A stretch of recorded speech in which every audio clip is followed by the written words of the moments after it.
Hello guys! Today's video, mag-review po tayo ng isang product. It's called airodry or clothes dryer. So, ito, tingnan natin kung anong itsura. In-order namin po ito guys sa Lazada.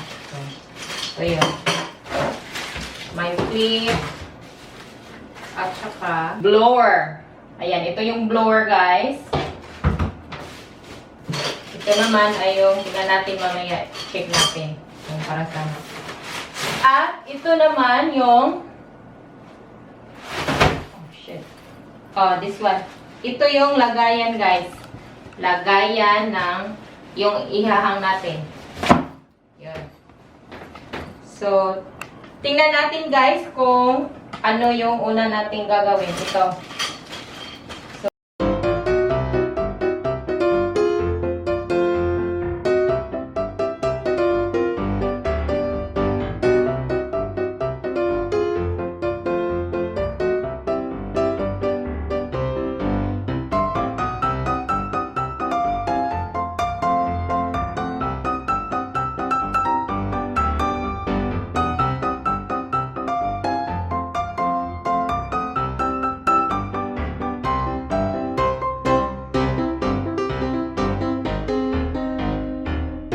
So guys, since tapos na natin inasimbol, no, itra-try natin ito, nilabahan to, itra-try natin kung mag-workout ba siya.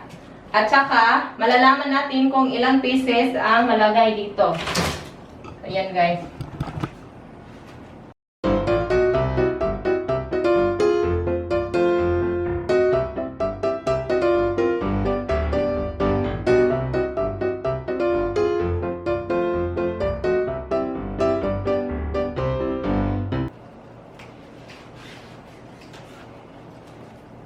Ayan guys, so 10 mga short at saka t-shirt nag-mix inside, clothes sa kids, at saka may kasya pa dito na underwear, konti lang kasi yung underwear dito. Ayan, so ang gagawin natin, cover natin ito. At saka tingnan natin guys kung ano, mag-workout na siya. Ayan. 60. So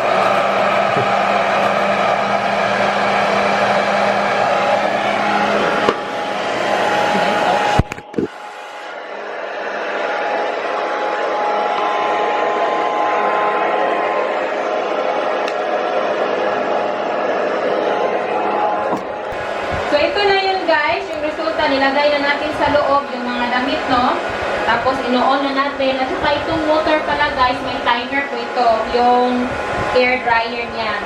So, may timer siya. Kaya hindi po ito siya safe po siya. Kasi halimbawa, pag natulog ka, i-set mo na lang ng halimbawa 1 hour. At saka, iwan mo na siya. Ma-turn off lang siya by itself. So, yan na guys. Untayin na lang natin kung ilang oras siya ma-dry. So, be right back, guys. So guys, ito na po siya. Sinit up namin ng bali 1 hour. So titingnan natin kung dry na ba siya.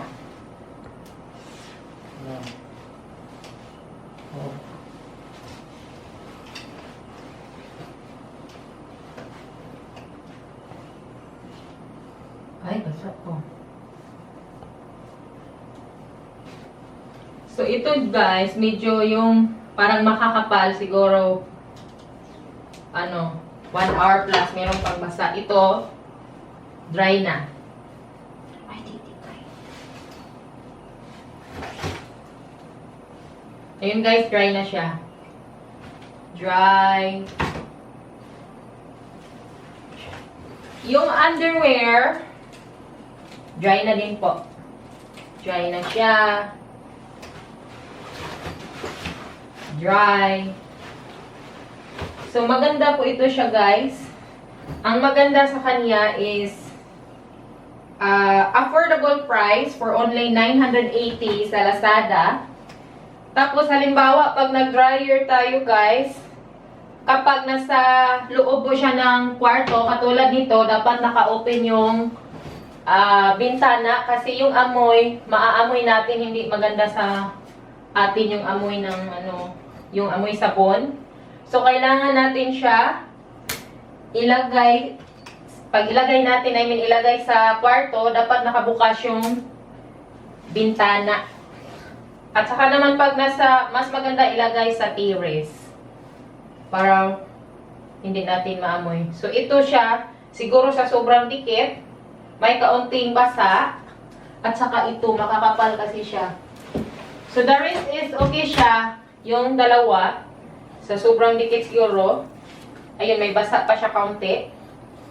And this one, may basa pa din. Ayun. So done na natin itong hinray guys, like 10 pieces.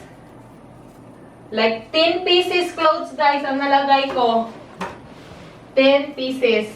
Yung dalawa medyo basa pa. 1, 2, 3, 4, 5, 6, 6, 7, 8, 9. Ano ay? 1, 2, 3, 4, 5, 6, 7, 8, 9.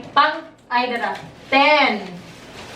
So, 10 clothes yung nalagay ko. Ay, na-mix siya. So, dalawa yung medyo may konting basa kasi sobrang dikit siguro.